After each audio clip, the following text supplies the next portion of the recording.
You are now watching the full recording of CLCC's Sunday service. May the Word of God strengthen your faith and His presence bring peace to your soul. Mapagpalang araw po ng linggo sa ating lahat. Pinagpala po ba kayo ng Lord? Amen. Amen. So, ngayon po, bago po tayo tumayo para sa pagpupuri sa Lord, pwede niyo po bang batiin yung mga katabi niyo po ng magandang umaga? Amen. So, inaanyahan ko po na tayo pong lahat ay tumayo sapagkat ngayong araw po, ang araw kung saan pupurihin natin ang Panginoon, luluwalhatiin ang Kanyang pangalan at makikinig ng Kanyang mga salita. At bago po tayo makinig ng salita ng Lord, itinitama po muna natin ang ating mga puso sa pamamagitan ng pagpupuri, paglapit, pagluwalhati sa Panginoon. Sabi po sa awitin na ito, na i-declare natin o hayaan natin ang Panginoon ang siyang bumago, ang siyang kumontrol ng ating buhay.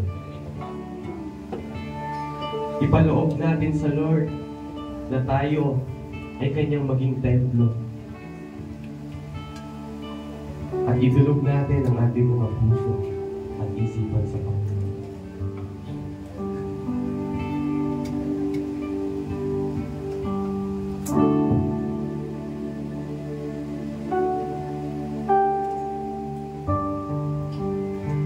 Idalangin po natin sa Lord ang ating mga sarili sa wasan. Ibaba po natin kung ano mang pagmapataas ang meron tayo. Aminin po natin sa Lord lahat ng kasalanan, kasamaan, bigat, problema na nasa ating Panginoon. At siya ang magbibigay sa atin ng kapayapaan. Patuloy po natin hingiin sa Panginoon na linisin niya ang takbo ng ating puso at isipan. Na sa ganon, sa pagpupuri natin ito, ang Diyos lamang ang ating hangad.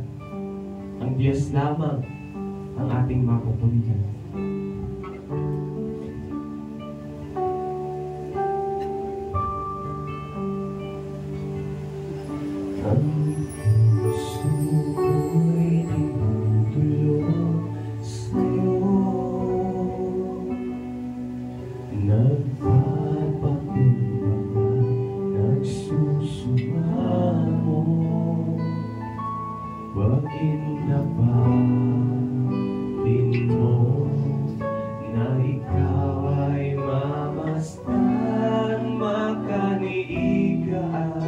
Sa'yo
Panginoon. Ngayon at kahit sabihin natin sa Lord na maghari siya sa ating buhay. Maghari ka, O Diyos, ngayon at kailanman. Maghari ka, maghari ka, maghari ka. Panginoon Jesus, maghari ka. Sa buhay ko, sa puso ko, Panginoon Jesus, maghari ka. Sabihin po natin sa Lord na sa oras nito, Panginoon, maghari ka. Panginoon, kumilos ka sa aming mga buhay. At ipanumbalik natin ang ating mga puso na nag-aalab sa pagpupuri sa Lord. Yes, Jesus.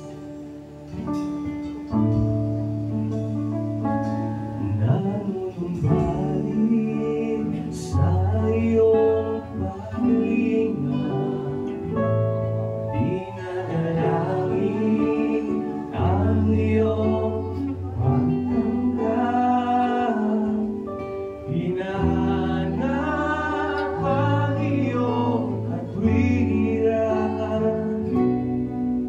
niyayakap ang iyong kalooban.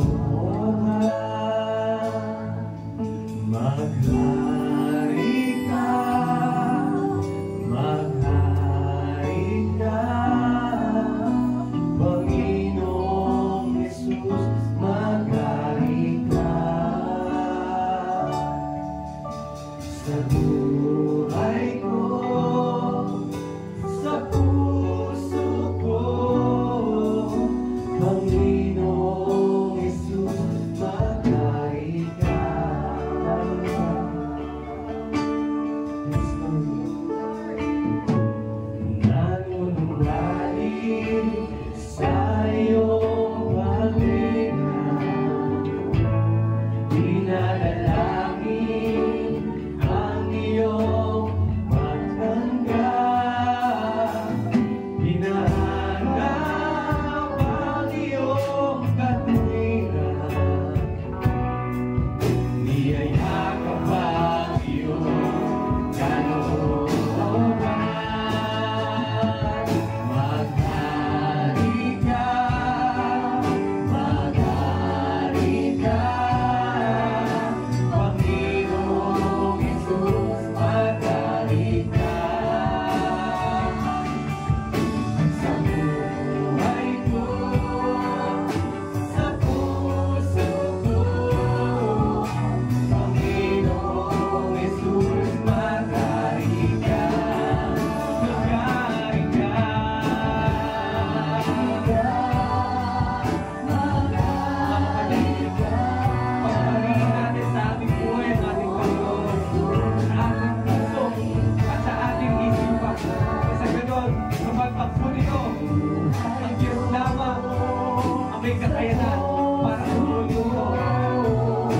Panginoon Jesus, maghari ka, maghari ka.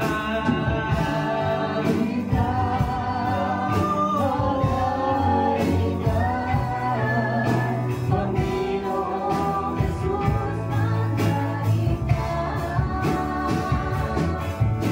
Sa buhay ko, sa puso ko, Panginoon Jesus, maghari ka. Ating pinluwalhatin ang Lord. Maghari ka.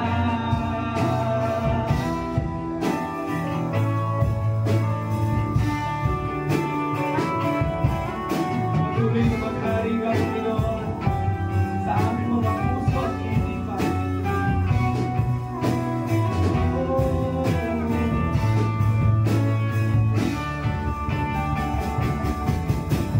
Maghari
sa buhay ko, sa puso ko, Panginoong Jesus, maghari ka.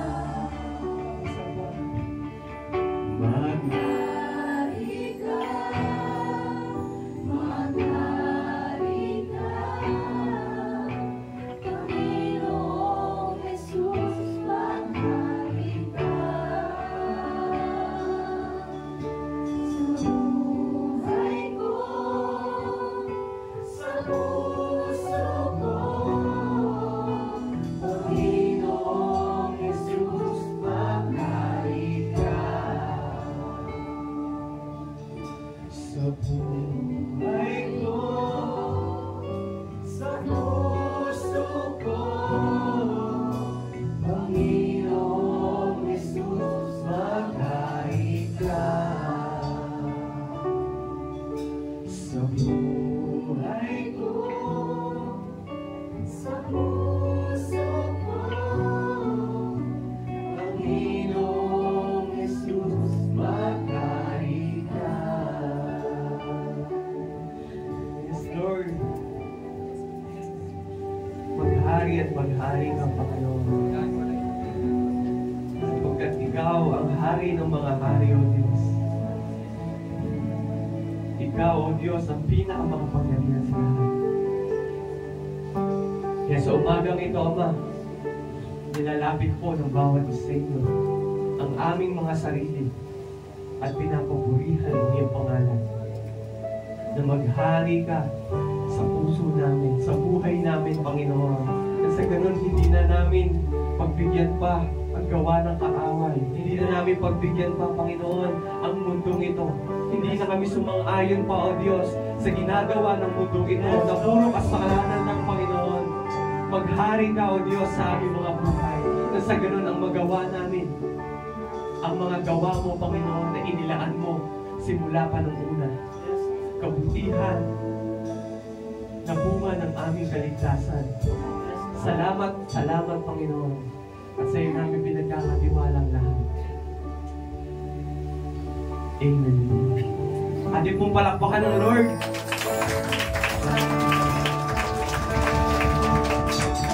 Pinagpala po ba tayo ng Lord?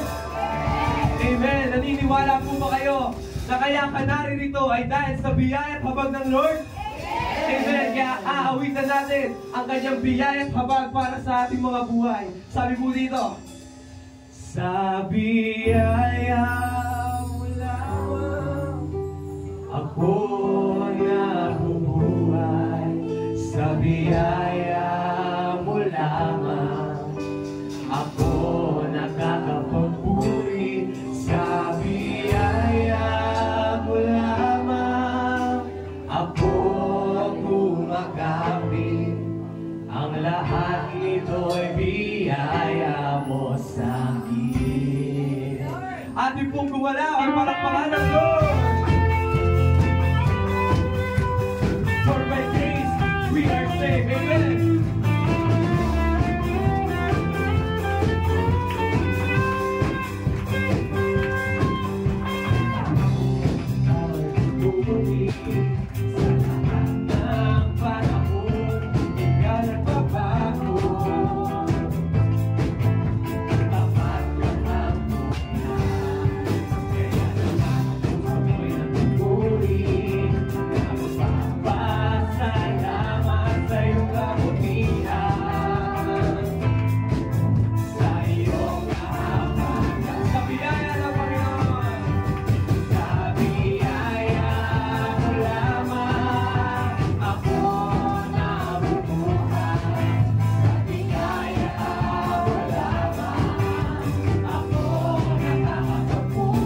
Isa pa, sa biyaya ng Lord. Sa biyaya mo lamang ako na. Yes, Lord.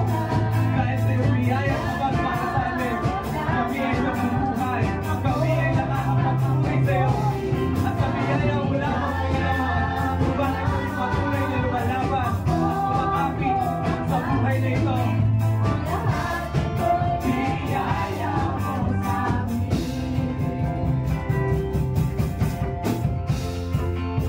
Handa po ba tayong sumayaw sa galak? Amen. Kaya sa oras po na ito, tayo sasayaw sa tuwa at sa pasasalamat sa Panginoon. Sasayaw sa tuwa at pasasalamat, tatalon sa galak at pagpupurihan ka.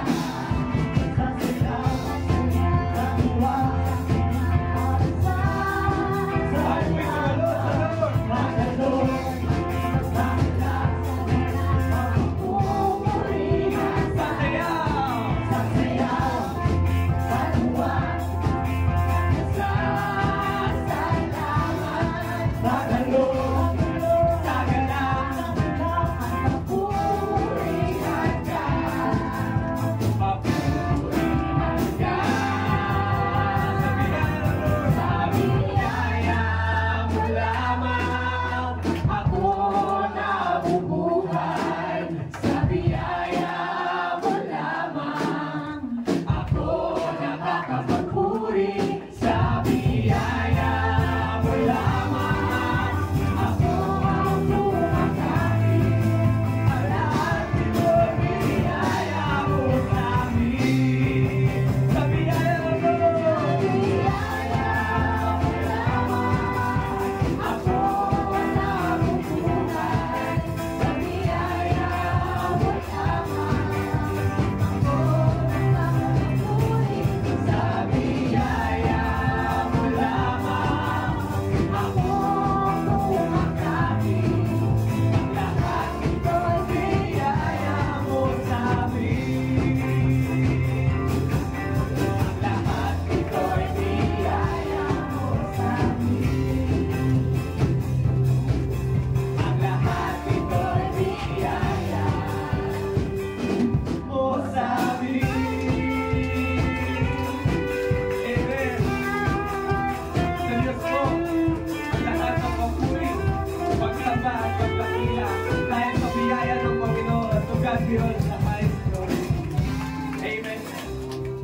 Isang mapagpalang umaga po sa ating lahat. Masaya po ba ang lahat? Salamat po sa Panginoon sa pagkakataon muli tayo po ay sama-sama ulit nasasamba sa Panginoon, sumasamba, naglilingkod. At higit sa lahat ay sama-sama makikinig po ng kanyang mga salita. Amen po. Pwede po bang pakikitaan po yung mga katabi na yung umaga? At sabihin mo, pinagpala ka ngayon. Nagpala. Ang lahat po ng ang lahat po ng nakadalo ngayong umaga ay pinagpala po ng Panginoon. Amen po, pati po yung lahat po ng puso na handang sumamba sa Panginoon ay kanyang pagpapalain. Amen po. Sino po excited na pagpalain ng Panginoon? Amen. Ito yung gusto natin pagpapala. Ay, siyempre, pagpapala hindi lamang sa pinansyal, kundi pagpapala sa lahat ng aspeto ng ating buhay. Amen po. Ito'y dapat maranasan ng isang Kristiyano. At bago po tayo dumako sa salita ng Panginoon, okay, ang ating pong pag-usapan po ngayong umaga ay pinamagatang Let Your Light Shine. Pwede po basahin sabay-sabay? 1, 2, 3. Let your light shine. Ayan, so bago po tayo magsimula, tayo po muna ay manalangin sa Panginoon. Tingin po tayong lahat. Tingin po tayo ng gabay sa Espiritu Santo sa ating pong sa salita po niya na ating pag-uusapan. Let's pray. Salamat po, Panginoon, ngayong umaga. Salamat po sa pagkakataon na muli po kami nandito para makinig ng mga salita. Banal Espiritu Santo, samahan po kami sa aming pag-uusapan, pagbulay-bulayin po namin ng salita. Ito pong mensahe na ito ay naging inspirasyon po para sa aming lahat, na kami po bilang isang mga tumanggap sa iyo, naglikod sa iyo, sumusunod sa iyo, ay maging maningas po bilang kami mga ilaw ng sanglibutan, naging mamang ilaw ng sanglibutan. Samahan po kami sa aming pag-aaral na ito, Panginoon. Ang lingkod, tago mo lang sa ilikuran, ikaw po ang siyang mahayag ngayong umaga, at ang pagpapala, kapangyarihan mo, presensya mo, dumali po sa lugar na ito. Sa iyo po namin ipinagpapasalamat at kapagpupayan na ito sa pangalan ni Jesus. Amen! Palakpakan po natin ang malakas ng Panginoon. Ang pamagat po ng ating pag-uusapan ay Let Your Light Shine. Kung meron po kayong Biblia, ay makipagbukas po kayo sa akin sa Mateo chapter 5 verse 16.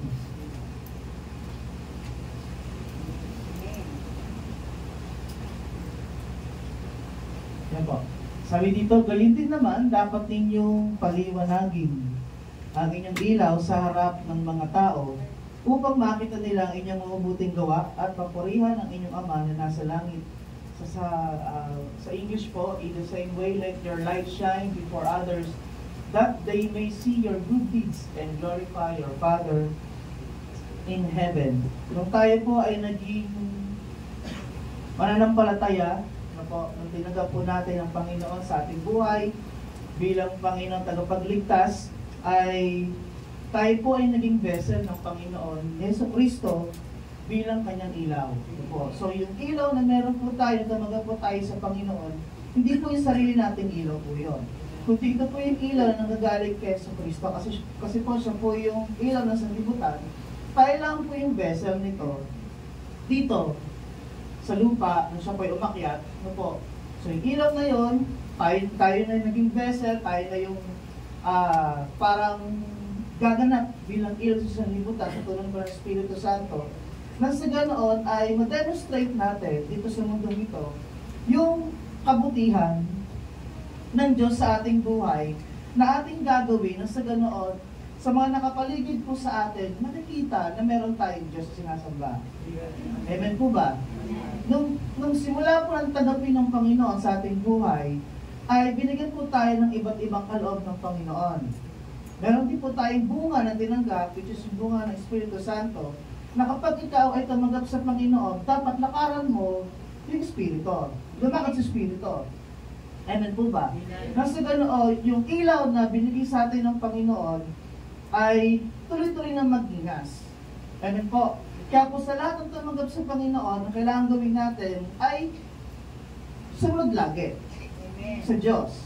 Kasi ito ni vessel niya ng kanyang ilaw. Maliwanag po. At sabi nga, Christ is the true light that came to the world. Totoo po yun. Sabi nga kanina, tayo naging vessel sa pinto, sa harap ng mga tao upang makita nila ang inyong mabubuting gawa. Yung mabubuting gawa, marireveal lang po yan once na ikaw ay totoong tumanggap sa Panginoon. Dahil may ilaw ka, amen, nasa iyong ilaw, marireveal ngayon yung character ng Diyos sa buhay natin. Yung fruit of the Holy Spirit, marireveal. Yung fruit of the Holy Spirit, lalabas yun, at makikita na sa paligid natin na yung Diyos tinanggap natin, totoo. At ano sabi dito, makikita na yung mabuting gawa at papurihan na inyong Ama sa langit, na mag-glorify natin ang Diyos sa pamamagitan ng ilaw na meron tayo. At the same way naman, yung mga tao na nakapaligid po sa atin, may influensya natin. Because we are the light. Amen po.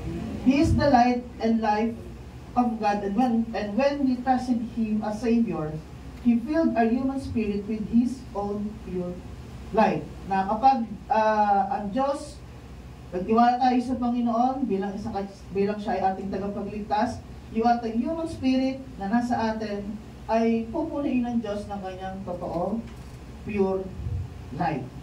Amen po. Kaya dapat lagi mong iyaano ang sarili mo na kamusta ba ang aking ilaw?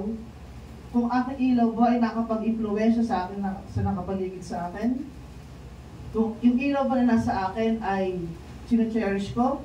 Yung ilaw ba na nasa akin ay patuloy ba nagliliwanag? Yung ilaw ba na nasa akin ay patuloy na nagninga sa madilim na lugar na kung saan nandun ako? Amen po ba? At sabi po dito, yung salitang dapat, amen, sa English, must, let your shine, must shine, yung dapat na word sa Tagalog, ibig sabihin ito po yung utos ng Diyos sa atin. It is a command and reminder. Malinaw po. Sa lahat po ng tumanggap sa Panginoon, tinanggap sa Jesus sa kanyang buhay, sabi dito, dapat. Sa ibang sa katalino, dapat. Ang dapat na word ay reminder and command na dapat yung ating ilaw ay dapat nagliliwanag. Amen. Jesus isn't asking us to just keep our faith hidden. Ibig sabihin na hindi dapat yung ating faith, yung faith na meron tayo, hindi dapat tinatago. Amen po. Paano magliliwanag ako lagi yung tinatago? Paano na makikita yung kabutihan ng Diyos sa iyong buhay? Kung hindi mo alam, kung hindi mo sinasabi sa kanila na meron kang faith kay Lord, na meron kang na Diyos na sinasama mo, ito totoo, tumagal ka sa Panginoon. Amen. We are not saved by works, but our works reveal the Christ who lives within us. Totoo po yun. Hindi tayo na-saved because of works, na-saved tayo because of grace, and that, yung work na yun, nare-reveal na si Kristo ay namumuhay sa ating buhay. Malinaw. Kaya salitang dapat, ito po ay utos, reminder sa lahat ng mananampalataya na dapat yung ilaw na meron ka ngayon, kailangan mong pagliwanagin pa. At sabi nito, dapat ikaw, yung pamumuhay mo, yung buhay mo, dapat magliwanag talaga sa nakapaligid sa'yo. Amen po ba? Amen. Nang sa ganoon ay makita nila na totoo nga itong taong ito ay buhay ang kanyang Diyos. Kasi po makikita nila yung proseso ng pagbabago mo tuloy-tuloy. Amen po ba? Amen. Na magugulat na lang sila na iba na yung ginagawa mo kaysa dati. Amen po ba? Na sa ganoon, nare-reveal doon yung mali nilang nagagawa. Kasi meron kang pagbabago. Amen. Kaya dapat tayo, kung nasa man tayo, nasa school, nasa trabaho, nasa man lugar, dapat maging modelo po tayo ng Panginoon. Amen po. Dapat nagliliwanag ka talaga sa lugar na meron ka. Sabi po dito, it's our job to shine a light on truth, on love, and on grace through our actions and words so that people can see the reality of God's goodness. Ang trabaho po natin, magliwanag ang ating ilaw sa katotohanan. Dapat alam mo yung katotohanan na si Kristo ay buhay, si Kristo ay tagapagligtas, yun dapat yung makita sa'yo, yung katotohanan na yun. Kapag si Kristo ay buhay na sinasabi mo, dapat ang buhay mo pananampalataya mo, buhay din. Amen. Then, on love, dapat meron kang pagmamahal sa Diyos, buong lakas, buong isipan, lahat. Amen? Makita. At makita din na yung pagmamahal mo sa Diyos, dapat minamahal mo din yung iba. Amen? Ganun po yun. And on grace through our actions. Dahil sa biyaya ng Panginoon, yung actions natin, yung words natin, nagbabago. Amen? Nagkakaroon ng pag-ibig, nagkakaroon ng tamang direksyon yung ating sinasabi, nang saga sa mga nakikinig, nakikita nila, oo nga, kailangan magbago. Ayun po, nasa ganoon, yung tao na nakatingin sa atin, nakikita nila na ang Diyos ay magpuli. Amen. May nagsabi po ba sa inyo na, salamat sa buhay mo. May nagsabi ba gano'n sa atin? Salamat sa buhay mo dahil sa iyo ako ay matutong manalangin. Ha? Ako. So, meron na bang lumapit sa inyo? Baka lumalapit sa inyo, bangutan. Ako, dapat ang lumalapit sa atin, papasalamat. Dahil sa iyo, nalaman po sila si Kristo. Amen po. It's not always about saying the right things. Hindi dapat lagi sabihin ko ng tama, kundi dapat, it's about living. Pabuhayan. yung ating binabasa, yung ating pinapakinggan, living in a way that others can help but notice something different about us. Sa ganun, may nakita yung mga tao sa atin na kakaiba sa atin. Huwag sila, oy, ba't parang ang lalim mo ngayon? Ba't parang kakaiba yung mga sinasabi? Ba't puro words of encouragement sinasabi mo ngayon sa akin? Bakit puro care, pag-care sinasabi mo sa akin? Ano po ba? Na dati hindi mo naman ginagawa, nung simula nakakilala ka sa Panginoon, pinamahal mo kanyang mga salita, nagbago lahat, pati pag-ugali, pag-usap, pag-ito mo sa ibang tao nagbabago. Meron ng pagmamahal, meron ng care. Ganun po. Amen. Kaya basta po maging Kristyano, kasi po tayo po'y ilaw. God's light is within you. Sabihin mo sa katabi mo, ang ilaw ng Diyos ay nasa iyo. And He asked you to let that light shine. Kaya sinasabi ng Panginoon, dapat yung ilaw na nasa iyo, magliwanag dapat. Kaya sa katabi, magliwanag ka dapat. Sabihin sa katabi mo, before others so they can see it. Dapat ikaw mo na makakita sa sarili mo, nagliliwanag ba talaga ako? Mamaya katang-isip mo lang na nagliliwanag ka. Kasi wala ka na impluwensya ng mga tao. Amen po. Wala ka na sisyaran. Tinatago mo yung ilaw na nasa iyo. No? Kasi parang may natutulak sa'yo na mag-share ka, pero ayaw mo. Tinatago mo yung faith mo kasi nahihiya ka. Amen po. Hindi naman puro Bible lagi sasabihin mo eh. Kundi pwede mo i-share mo yung testimony na tinanggap mo ang Panginoon kung paano ka binago ng Diyos. Pero dapat Solomon John 3:16. Amen po. So, Jesus warned us that light of ours, yung ilaw na sa atin, ay visible to everyone. Kapo, yung ilaw na meron tayo, visible po yan sa lahat. Nasa gano'n, pag ang sa Kristyano, visible ng kanyang ilaw, lahat ng tao nakatingin sa kanya. Kilos, pagkasalita, ugali. Kaya pag binagawa ka mali, ganyan ba mga Kristyano? Tama ba? Kaya kung adalas nyo na yun, akala ko ba Kristyano ka? Bakit nagmumura ka? Tama po ba? Akala ko ba Kristyano ka? Bakit pura ka negatibo? Tama ba? So, yung ginawa niyo tayo ng Panginoon na yung light na meron tayo, visible sa lahat. Kaya lahat po ng tao po sa atin, nakatingin. Kung paano tayo gumilos, magsalita, gumalaw, kung paano makipag-interact sa ibang tao, nakatingin po sila sa atin. Kaya kapag may nasita sila sa atin, kasalanan bilog. Hindi ka na yung mapagbantay sa sinasabi mo. Ano po? Kaya dapat lahat po ng mga Kristyano, kayo maging naingat tayo lagi. Bilis ang mananampalataya. Naingat tayo sa ating pagkasalita. Bago magsalita, dapat isipin muna natin kung makakasalita tayo. Amen po?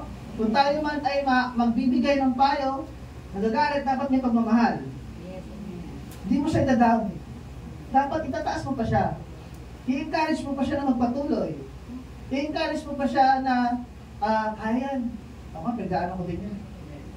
Kung kaya ko, kaya mo dahil sa tulong ng Diyos. Amen po. Kasi, mahirap po yun na lagi ka nang sisimba. Sinasabi mo, mahal mo ang Diyos, nagpupuri ka. Hindi ka pumapalya sa lahat ng gawain. Pero ibang tingin sa'yo ng mga kapitbahay. Tama po ba? Ibang tingin sa'yo, yun ang mahirap.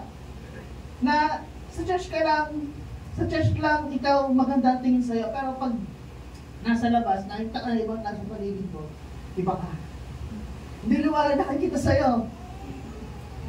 Dilim? Sabi mo sa katingin mo, biliwanag ka ba? So ito po yung dapat natin ma-realize bilang isang mananampalataya. So, dapat tayo lumalakad sa liwanag, sa katotohanan. Lumalakad tayo sa Espiritu, na hindi dapat puro sa laman. Let us walk in Spirit. Nagmamature tayo sa salita ng Diyos. Amen po ba? Amen. Ibig sabihin nagmamature sa salita ng Diyos, dapat laging binabasa ang kanyang salita. Nasa ganoon, papunta ka na sa maturity. Kasi po, inaayos ng Diyos yung ating isipan mula sa batang isipan, papunta sa pamature na.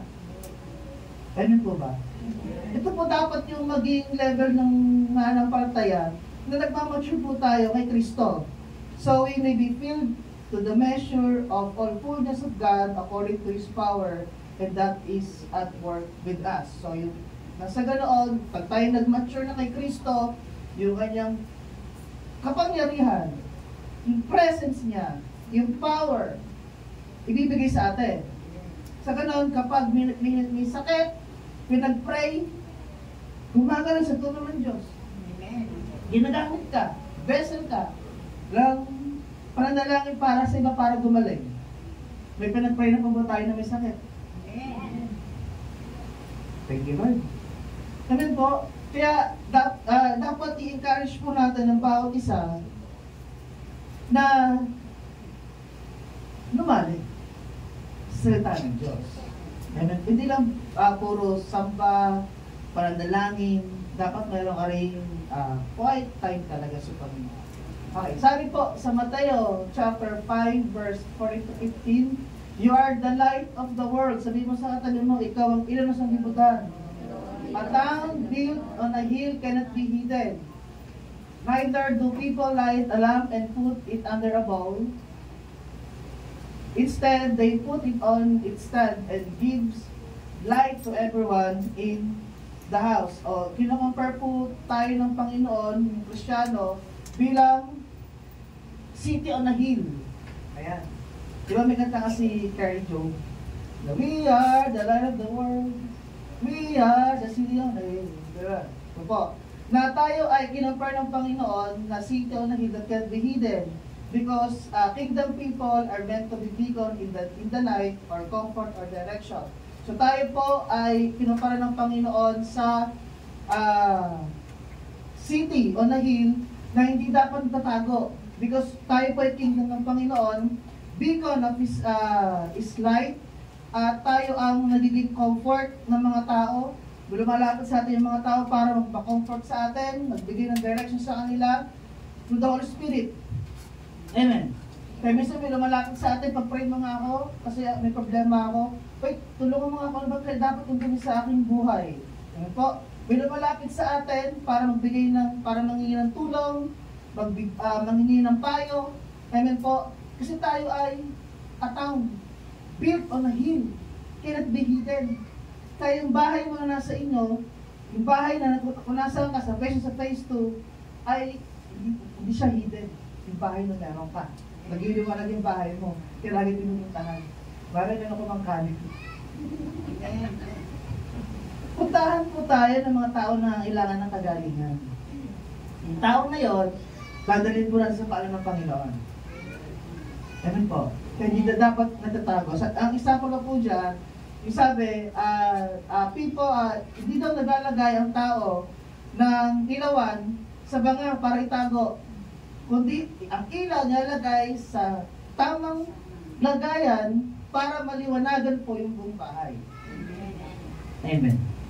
Kung nasaan ka ngayon, nilagay ng Panginoon, doon ka magliliwanag. Kaya yung bahay na meron ka ngayon, nagliliwanag po yan kung meron kang ilaw na galing sa Panginoon. Amen po ba?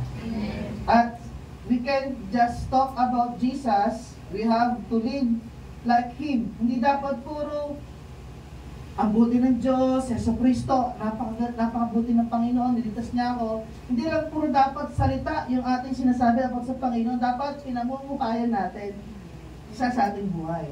At nakikita. Kaya po, we have to show people through our actions. Ipakita natin sa ating mga gawa that God is real and that His love is transformative. Na ang pag-ibig ng Panginoon ay nagbabago ng buhay.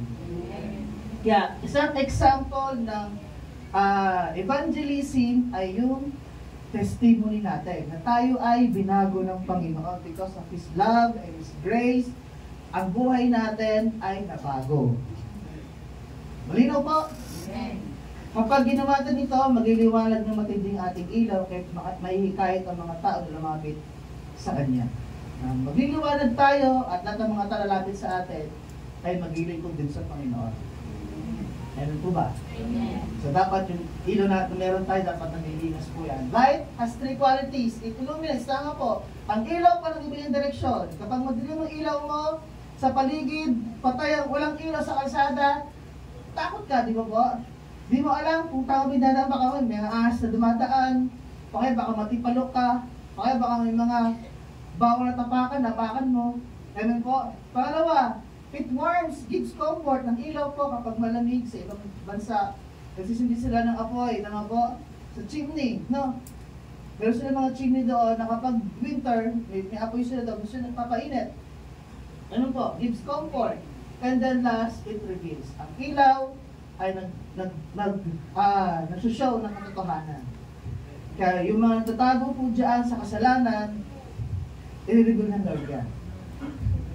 Ganun magtago. At ang mga Kristyano po, tayong lahat na tumanggap sa Panginoon, dati nasa dilim, inalis tayo doon at nalagay tayo sa liwanag.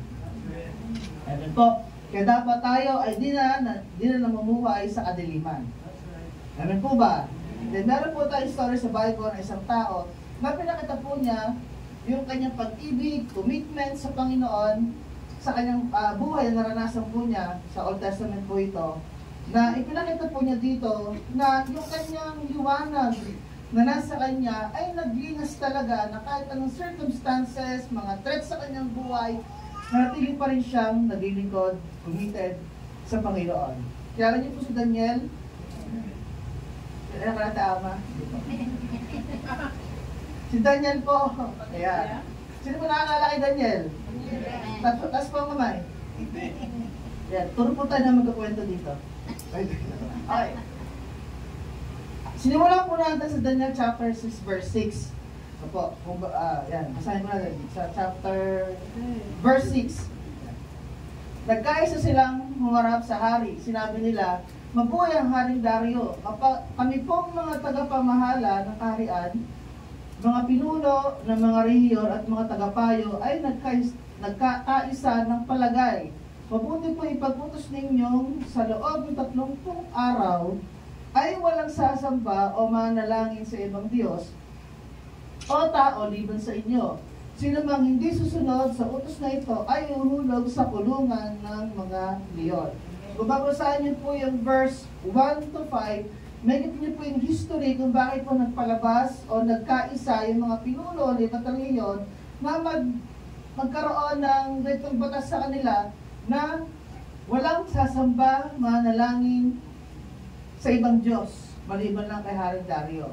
Amen po. So, kung babasahin niyo po yung chapter 1 verse 6 verse 1 to 5, ay dito po nakita na si Daniel po kasi ay talagang pinuno no po, sa kaharian dahil sa kanyang katalinuhan, katapatan, lahat ng aspekto po bilang isang empleyado nasa kanya na kahit yung mga kasama niya nagselos. At dahil sa pagsiselos po nila, wala silang makitang na isang katiting na ginawang mali si Daniel doon sa kanyang katungkulan na meron siya. At nakita po nila yung katapatan po nila kay Yahweh, yung katapatan nila sa Diyos. Katapatan ni Daniel sa Diyos, lagi siya nanalangin, sumasamba siya, meron siyang oras ng pananalangin. At nagkais itong mga pinunong ito na siya ay pagtulungan. Maalis sa pwesto, nagselos eh. Sabi po, may nangyari po ba sa inyo na sa trabaho ay pinagselosan kayo ng inyong mga katrabaho?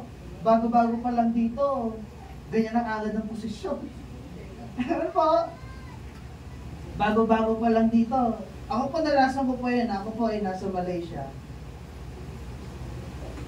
Na totoo po talaga na kahit kapwa mo Pilipino, mag-iila talaga sa'yo pababa. Amen po. Na siguro narinig niya, nag-usap kami ng boss namin, na sinasabi niya, kasi may CCTV po diba, kwarto, na sinabi ng amo, na okay daw ako mag-alaga ng matanda, talagang yung pag-alaga ko doon, okay din yung pag-alaga ko. May isa po doon na siguro narinig niya yung pag-uusap ko na matagal na po siya doon. Yung mga bagay na kailangan kong matutunan, hindi ako tinuturuan. Hanggang umalis po ako doon, hindi siya lumabas.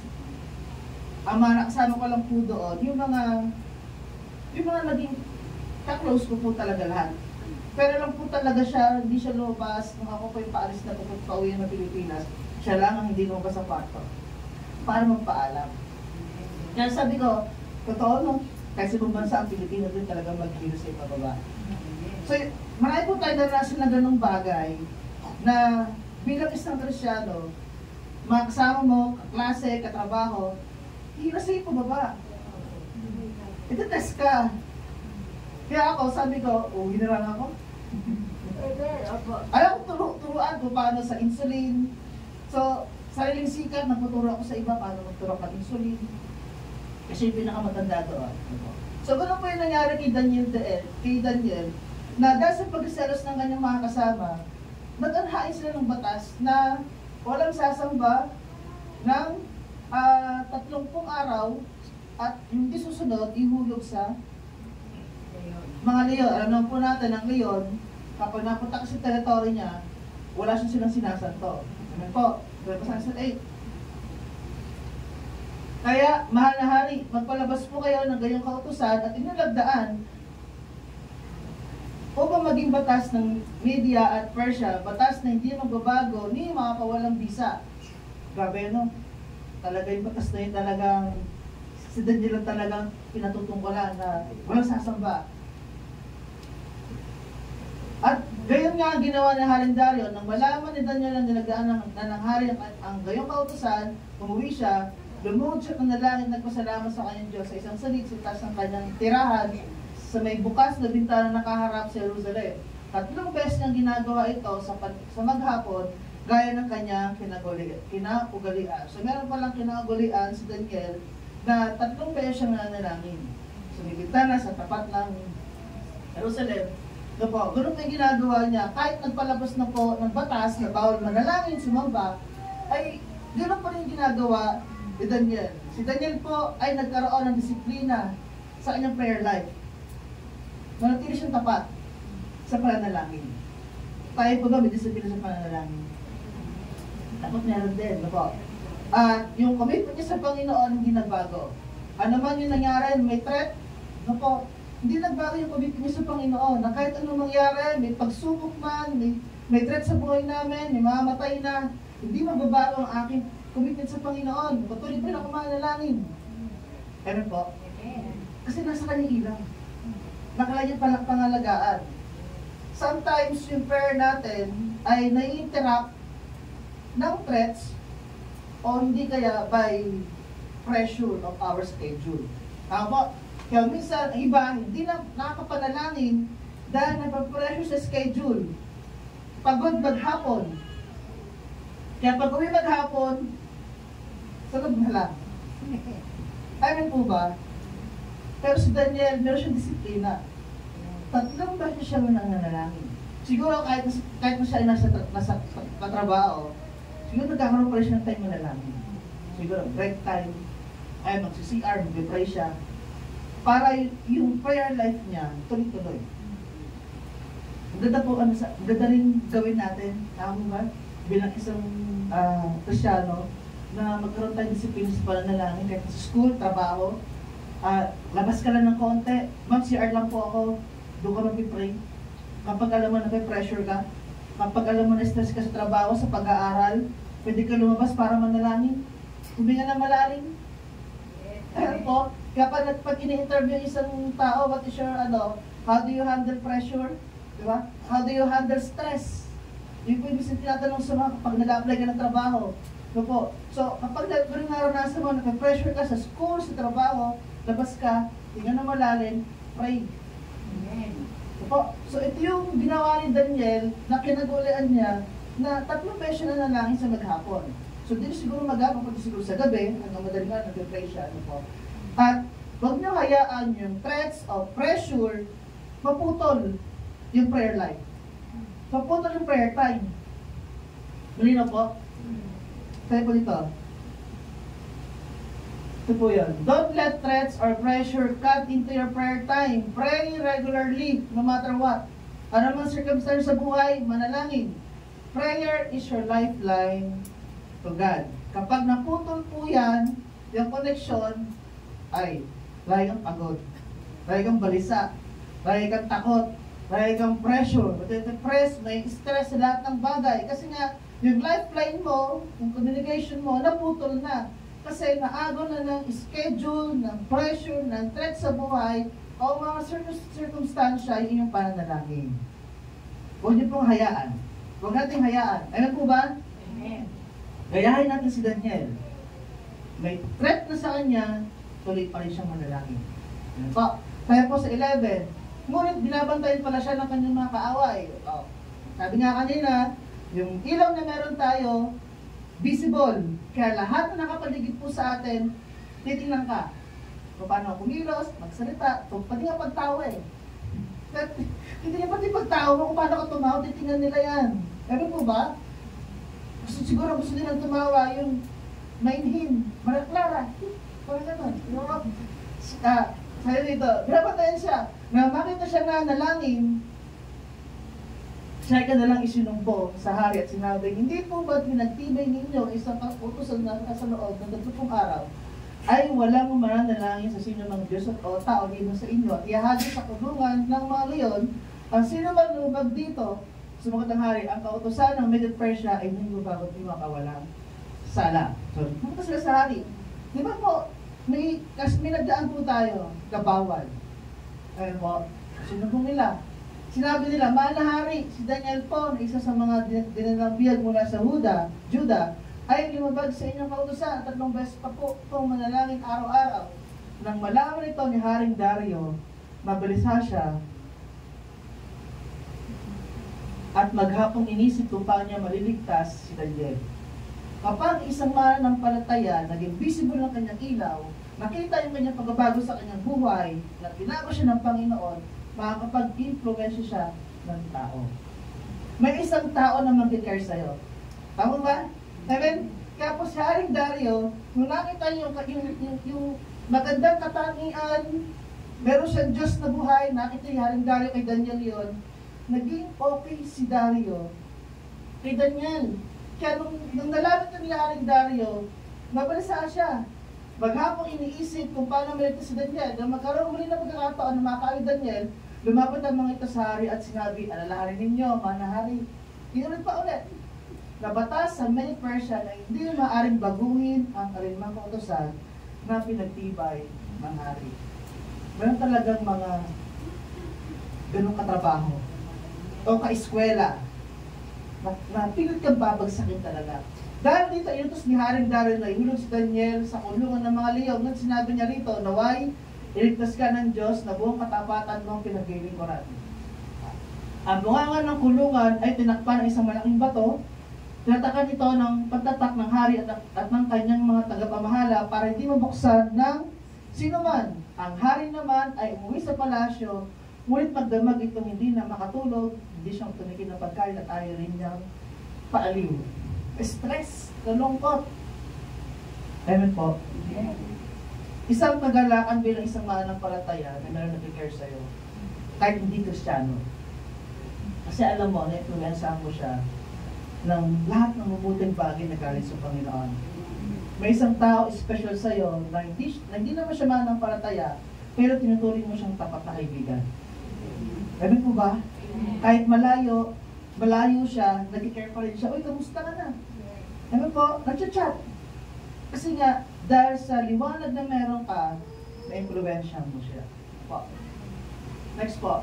Kinabukasan, maagang nagbangon ng hari at namamadaling pumunta sa kulungan ng mga leon. Pagdating doon, malungkot siyang tumawag. Malungkot si Haring Dario, di nakatulog eh. Daniel, tapat na lingkod ng Diyos na buhay. Iniligtas ka ba niya sa mga leon? Sumagot si Daniel, mabuhay ang hari.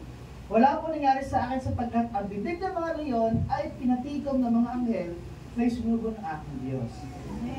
Lahat po na magdadoubt sa atin, lahat ng manghihila sa inyo, sa school, sa trabaho, sa mga kapitbahay, lahat ng may maninira po sa atin, hindi naman totoo.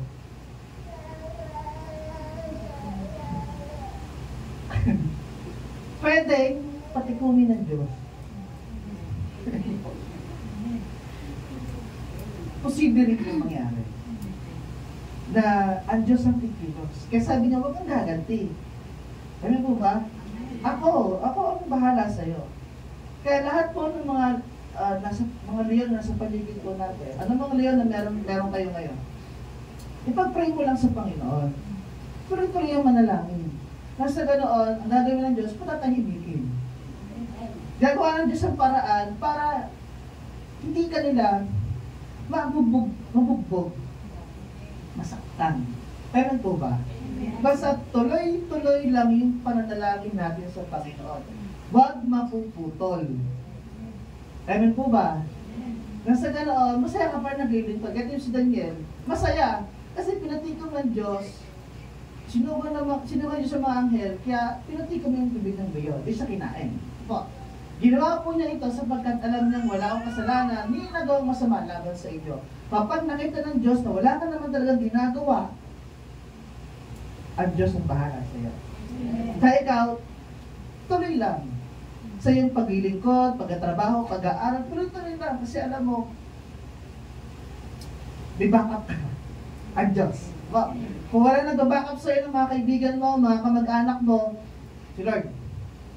Amen? Pagtiwalaan mo siya. And then, 23, dahil dito, labis na nagalak ang hari at inutos na iyaang si Daniel mula sa kulungan ng mga rin. Nakita ni Haring Dario na buhay ang Diyos na sinasamba ni Daniel. Nang siya ay maihahon na, wala silang nakita kahit man lang bagyang galos sa katawan ni Daniel sapagkat nagtiwala siya sa kanyang Diyos. Ang mga nagbitang ni Daniel ay ipinahulog ng hari sa kulungan ng mga leon, pati ang kanilang mga anak at asawa. Kawawa pati asawa at anak ko. Damay lahat. Hindi pa sila halos sumasayad sa kulungan, ay nilapan sila ng leon. Ganun po nagtanggol ang Diyos sa lahat ng kanyang mga anak na nagtitiwala. Merong commitment. Tuloy-tuloy na panalangin, tuloy-tuloy na pagbabasa ng kanyang mga salita, at tuloy-tuloy na paglilingkod. Amen? Kaya, huwag pabalisa sa lahat ng nangyayari sa paligid po natin. Ang Diyos ang bahala. Pagkatapos, sinulatan ni Haring Dario ang lahat ng tao sa bawat bansa at wika sa buong daigdig. Lahat. Isinasad sa sulat, sumainyo ang kapayapaan. Inutos ko sa lahat ng aking mga nasakupan na matakot at gumalang sa Diyos. Kita niyo. Yan po. Sapagkat siya ang Diyos na buhay at mananatili magpakailanman, hindi mawawasa ang kanyang kaharian at mananatili habang panahon ang kanyang kapangyarihan. Siya ay sumasaklolo at nagliligtas. Kasi na-witness niya rin Dario niligtas ng Diyos si Daniel. Gumagawa siya ng mga kababalaghan sa langit sa lupa. Iniligtas niya si Daniel mula sa mga leon. May nag-testify sa kanya na hindi naman niya kaano-ano, pero nakapag-influence sa kanya at pinagtanggol pa siya at ipinagkalat pa na ang Diyos niya, Daniel, ay buhay. Amen po. At naging matagumpay si Daniel sa panahon ni Haring Dario at sa panahon ni Haring Ciro ng Persia. Nakapag tuloy-tuloy ang liwanag na nasa iyo, katulad Daniel, ikaw ay magtatagumpay. Sayo mo sa kata niyo, magtatagumpay ka. Maraming ngayon po nakapaligid sa atin. Sa tanda ko sa itong sulok. Kaya huwag niyo pong hayaan na bigyan ng pagkakataon ang mga leon na tayo ay isang Panginoon. Maging maingat at higit sa lahat ay tuloy-tuloy na kuminentasyon sa Panginoon. Ang resulta, si King Dario, dahil sa nakita niya ginawa ng Panginoon kay Daniel, ay nag-glorify ang Diyos sa buhay ni Daniel. Sa buhay, yung kanyang testimony, nag-glorify ang Diyos. Ito yung sinasabi doon sa binasa natin kanina.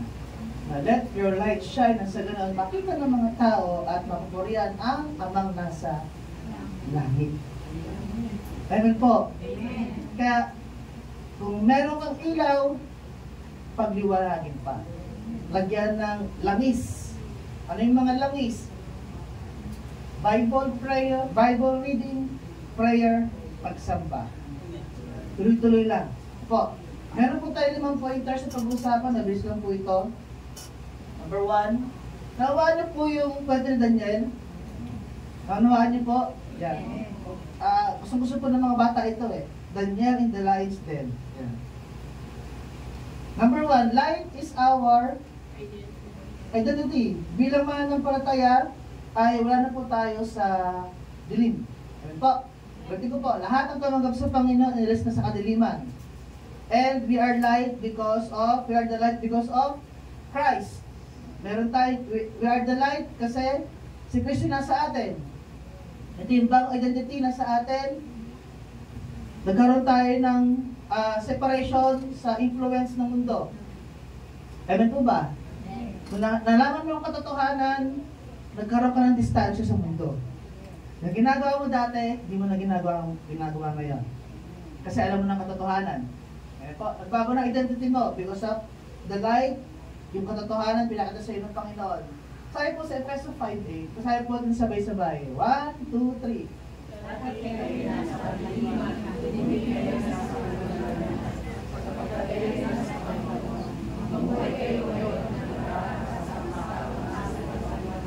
Ano po yung paalala ng Diyos sa atin? Tayo po ay wala na sa kadiliman. Ang paalala ng Diyos, mamuhay. Kayo ngayon nang nararapat sa mga taong nasa liwanag. O anong ginagawa ng tao na nasa liwanag, dapat ito yung gawin po natin, pamuhayan. Lagi pong sinasabi sa atin, live, pamuhayan, gawin, umaksyon. Amen po ba? Amen. Sabi po dito, meron po tayong tatlong bullets. We are the light because of Christ. Ito po yan. Without Him, we were in darkness, but His presence transforms us. Yeah. Malinaw po yan. Kung wala ang Diyos sa atin, tayo nasa dilim pa. Pero dahil sa kanyang kapangyarihan, presensya, pag-ibig, nagkakaroon ng pagbabago, nagkakaroon ng transformation.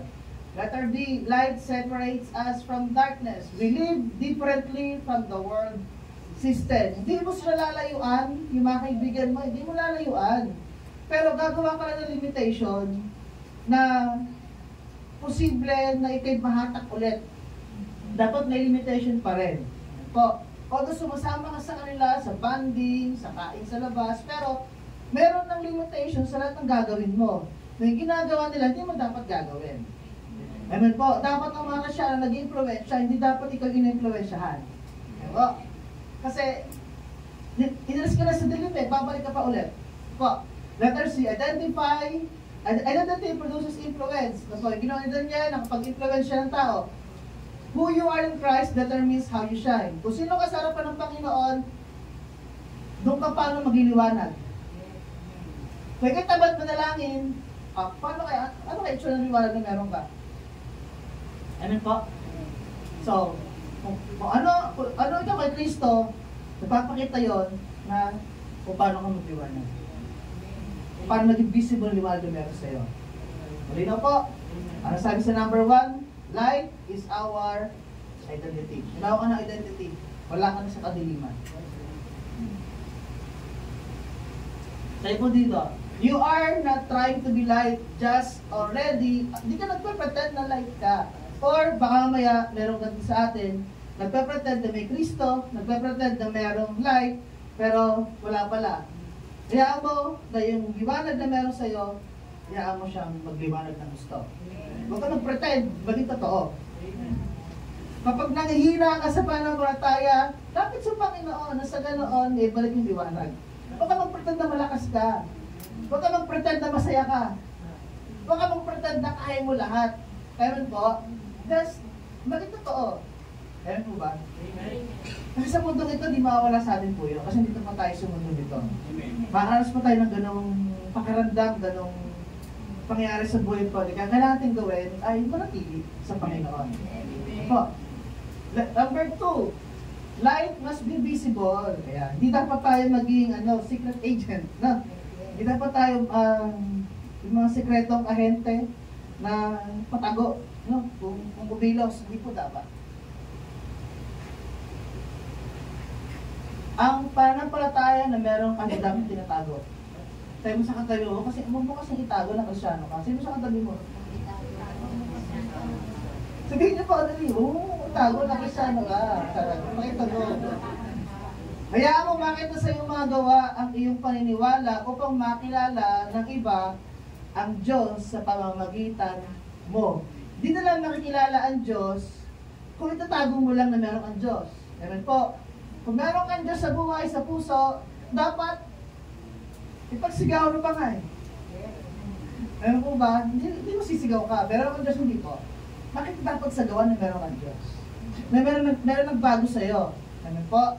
Nasa ganun, sa pamagitan doon, yung mga nakapaligid sa'yo, maniniwala na ang Diyos pala na meron tayo ay nagbabago ng buhay.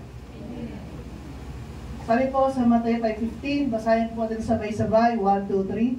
Walang taong nagsisimli ng ilaw at pagkatapos ay nilalagay nilang sa ilalim ng mga at ay nilalagay nilang sa dalawang upang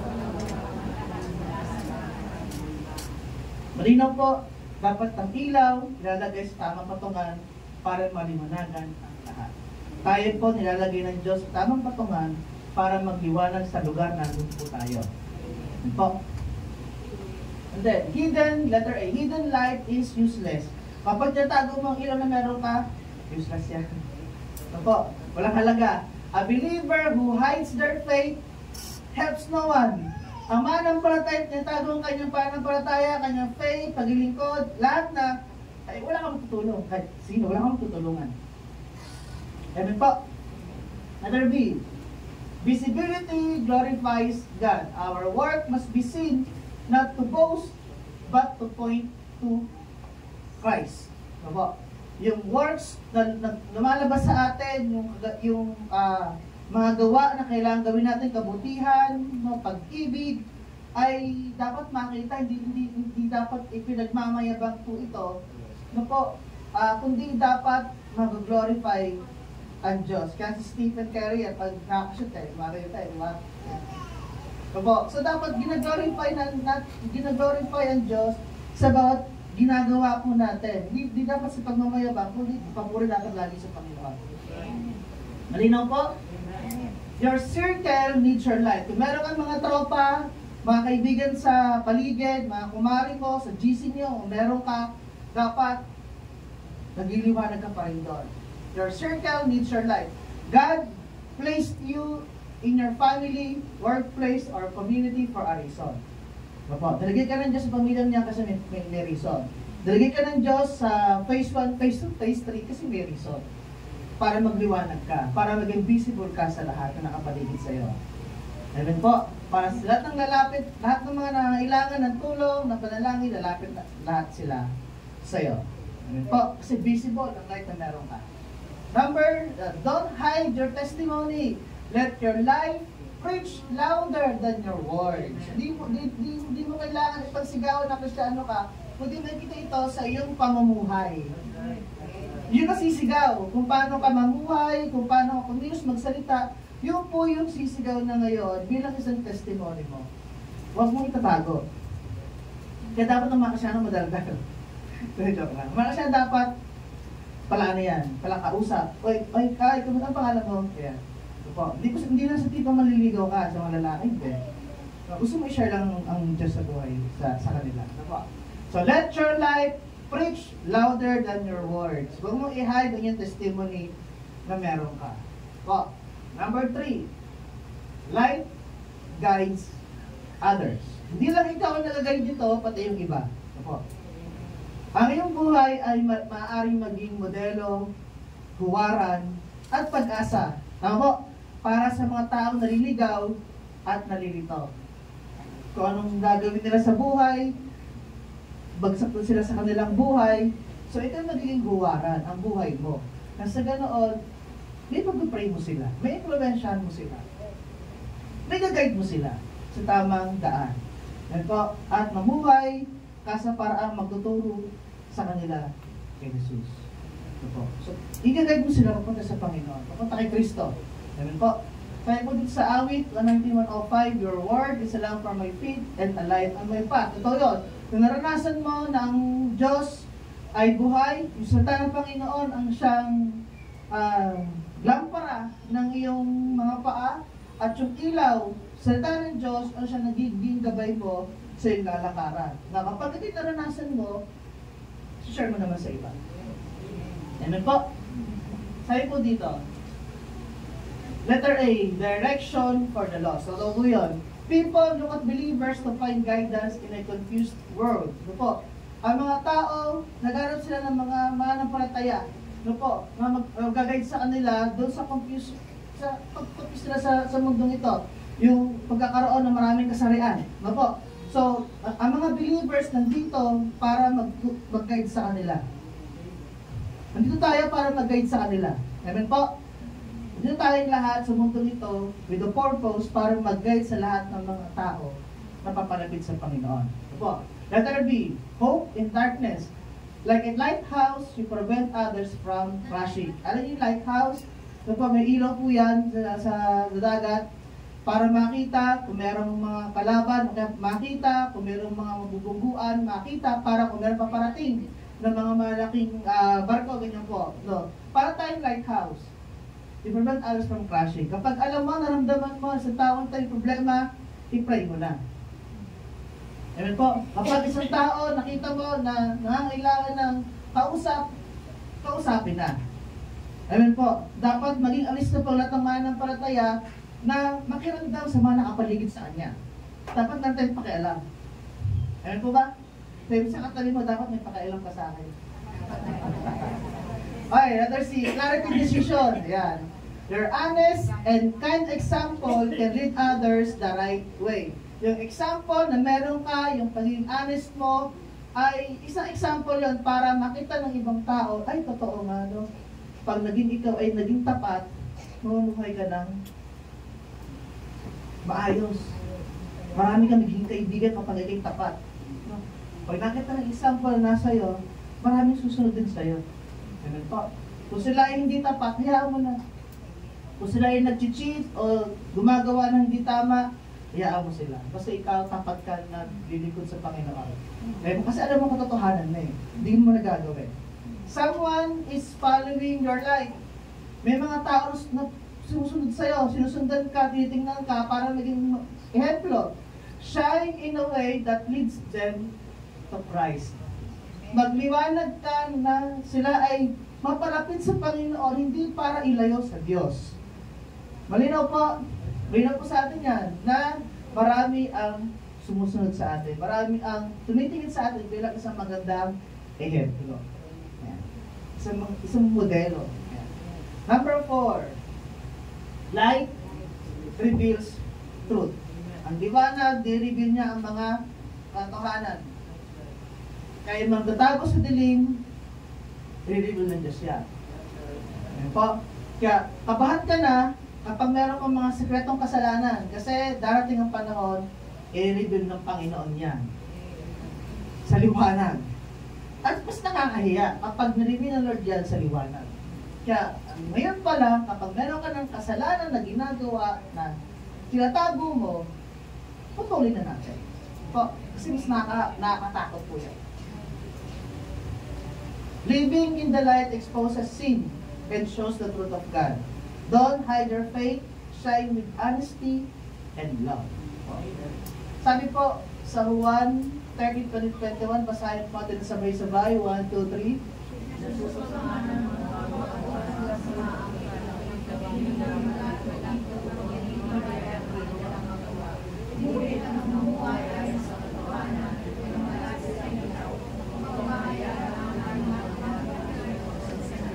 Kahit po yung iba ay nilang tanggapin ng Diyos kasi mariribig. Yung kanilang ginagawa ay maputol. Amen po. Kaya yung mga tao ay nilang tumanggap sa Panginoon kasi nga mariribig kung sino sila sa harapan ng Panginoon. At yung mga tao na namumuhay sa liwanag ay sa katotohanan, sila talaga yung gusto lagi lumapit sa ilaw. Yung source ng ilaw. Amen po. Sa ganoon, nakikita natin dito, ay mali pa lang ginawa ko, sabi ng Bible. Amen po. Na gagawin mo, hindi alam mo po, sorry sa Panginoon. Yun po yun. And then dito po, sabi, light exposes sin. When you live righteously, it convicts the world around you. Kapag namuhay ka ng may katotohanan, ng may kabutihan, may katapatan, lahat ng karakter ng Jesus, ni Jesus, yung mga nakapaligid sa atin, ay malalantad yung mga maling ginagawa nila. Nakita nila na, ay mga tama yung ginagawa ni tropa, no? O ano kapag naging tapat ka talaga, ay maganda maging kalatasan. So, marireveal. na yung ginagawa nila ay mali. Amen po? Light reveals Christ. Your life should make Jesus visible. Napakasimple. Dapat maging visible sa atin si Jesus. Kaya tayo ay Christ. Ano po? Christ? Christ-like Christian Church. Light brings honesty. You can't shine if you live in hidden compromise. Hindi ka magliliwanag kapag meron kang tinatago. Ano po? Kaya kung gusto mo magliwanag, lumantad ka na, maging totoo sa harapan ng Diyos. Don't dim your light to fit in. Huwag mong hayaan na palamlamin yung ilaw para makapag-fit ka dun sa world. No. Shine to reveal God's truth in love. Ano po? Ulit. Shine to reveal God's truth in love. Ito yung kailangan ng tao po ngayon sa panahon natin. Then last, number 5, light brings glory to God. Katulad ni Haring Dario, napapurihan ang Diyos ni Daniel, ang Diyos nating lahat. At gumawa pa siya ng kasulatan, ipinamarita sa buong mundo kung gaano makapangyarihan ang Diyos. Po, ating mabuting gawa ay hindi para sa sariling papuri, kundi papuri para sa Panginoon. Kapag nakagawa tayo ng kabutihan, naging successful tayo, salamat Lord. Kapag nakapasa tayo sa lahat ng exam, thank you Lord. Kapag nakapasa sa trabaho, thank you Lord. Kapag na-promote, thank you Lord. So Diyos lagi ang papuri. Amen po, kasi wala naman tayong kakayanan eh. May hina tayo. Ang Diyos ang tumutulong po sa atin para baka tumumpay po tayo sa ibang bagay. Po, sabi po sa unang Pedro, chapter 2, verse 12. Basahin sabay-sabay, 1, 2, 3. Sa lahat ng oras, ipagpaglaban ng mga tao, hindi kilala sa Diyos. Kahit kailangan ng tayo Diyos.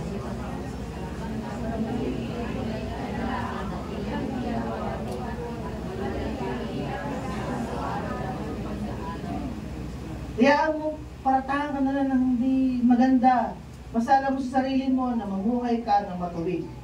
Amen po. Sa bandang huli, sabi diyan, nakikita nila ang kabutihan ginagawa nyo at lulumarutiin nila ang Diyos. Dahil kung ano yung sinasabi nila, walang katotohanan. Amen?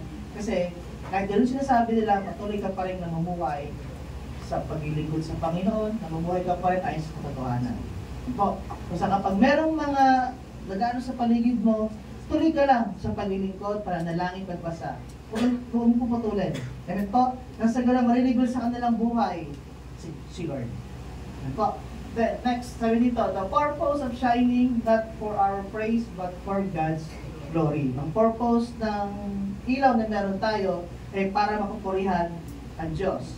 Letter B, works point to worship. When people see your kindness, they look to God. Pag nakita ng mga tao yung kabutihan na meron tayo, at ito nila ang Diyos. Salamat po, Diyos, sa buhay na aking kaibigan.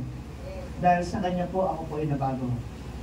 Amen po, pag akit natin sa langit, maraming kakabay sa atin. Salamat, ha, kasi dahil sa iyo, nakilala ko ang Diyos. Amen po, kasi nakapag-influensya ka ng tao. Light leads to salvation. Your life may be the only Bible someone ever reads. Kahit di ko binubuksan ng Bible, yung testimony mo, para na siyang salvation para sa kanila. O paano ka binago ng Panginoon, pwede nang gagawin sa kanila. At lilit mo sila sa Panginoon at ituro mo sa kanila ang Bible. Amen po. Ang liwanag na meron tayo can lead for salvation to others. Sa tulong ng Holy Spirit. Amen po ba? Kaya yung light na meron ka, huwag magtatago. Ipaglandakan natin na tayo Kristiyano. Pagsigawan natin na tayo ay mananampalataya. Ang Diyos natin ay buhay. Nagbabago ng buhay. Every good deed is an opportunity to direct glory back to the Father. Malinaw. Lahat ng mabuting ginagawa natin, opportunity ito. Ito yung opportunity na mapurihan natin ang Diyos na buhay. Nakita po ito sa ating pamumuhay.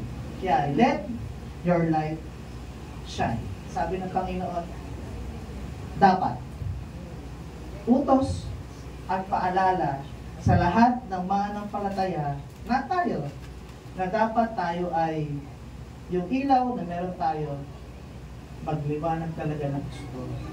Amen po. Tayo po'y manalangin, pray po tayo sa Panginoon. Magpasalamat po tayo sa Panginoon sa kanyang mga salita na narinig po natin ngayon. At sabihin natin, Panginoon, gusto ko po yung ilaw na binigay mo sa akin ay tuloy-tuloy na magliwanag na sa ganoon yung aking pamilya, kaibigan, mga katrabaho, kapatid, kapag-anak, ay sila rin po ma-influensyahan po na ilaw na meron ako. Let's pray.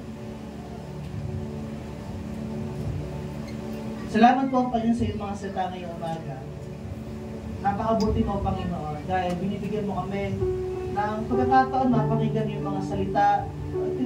Isang malaking oportunidad, Panginoon, na malaman po namin na ikaw ang source ng light na meron po kami.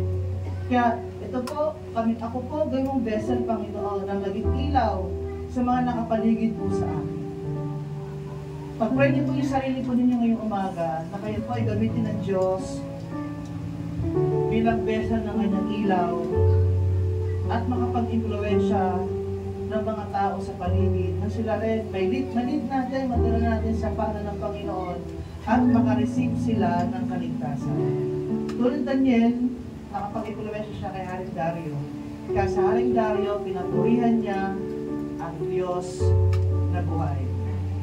Napakabuti mo, Panginoon. Wala kang pong katulad. Sa lahat ng pagkakataon, lahat ng circumstansya, mga problema, pagsubok, lagi ka po nandyan, Panginoon, sa amin para kami hanggang tulungan.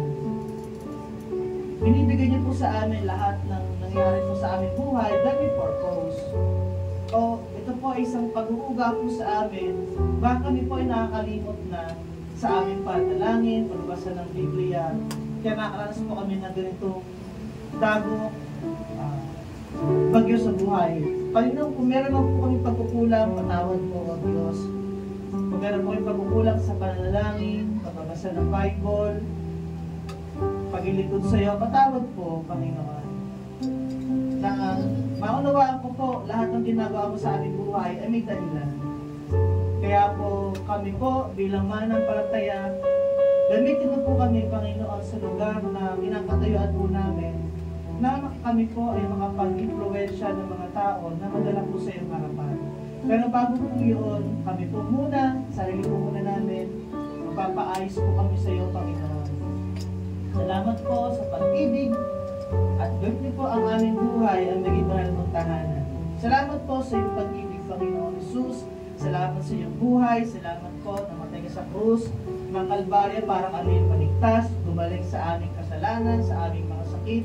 Salamat po dahil kami po ay pinili mo with a purpose para ibahagi ang iyong mga salita. Dalangin po namin yung aming testimony na meron kami ay siya nagiging aming ipapahayag po namin sa lahat ng aming mga kasalamuha. Salamat po ngayong umaga sa iyong mensahe. Patuloy niyo pong pagpalain ang mga anak mo na nandito ngayon. Ang bawat pamilya na meron po ngayon sila. Mga kabataan na meron pamilya. I-provide niyo po mga pangailangan ng mga kabataan na nandito. Pinansyal, magandang kalusugan, walang magkakasakit sa kanilang pamilya. Ganoon din po yung mga nanay tatay na nandito, kung may mga sakit. Humingi po kami ng kagalingan sa pangalan ni Jesus. Sa bawat pamilya na wasak, broken family, pamilya na nagkakasundo, Panginoon, ikaw pong humipo sa bawat tahanan. Ang CLCC na magkaroon ng kapayapaan sa kanilang tahanan, Panginoon. Hindi po namin kaya na ma-resolve ang problema po namin sa pamilya, pero sa iyo po na inilapit ang aming pamilya, Panginoon. Salamat din po sa katuloy ng panalangin natin. Nel, Panginoon, na kanyang baby ay nailabas na maayos. Magandang kalusugan kay Pastora, kay Pastor Momon, kay Pastora Jack, sa kanyang mga anak, kagalingan. At ito po hiniling po namin, Panginoon, kasi mahal ka po namin, O Diyos. Mahal po namin ay mga kasama sa church. At patuloy na kami po ay sama-sama maglilingkod sa iyo, Panginoon, na patuloy mong pagliwanagin pa, paglingasin pa ang ilaw na meron po kami na nanggagaling po sa iyo. Pagpalaan niyo po ang bawat lahat ng narinig po namin. Itanim sa aming mga puso, maging gabay po namin yung mga salita sa aming paglakad sa mundo nito. Pagpalain po, Panginoon, ang mga pangalan sa pangalan ni Jesus. Amen. Malakpakan po ng Panginoon ng umaga.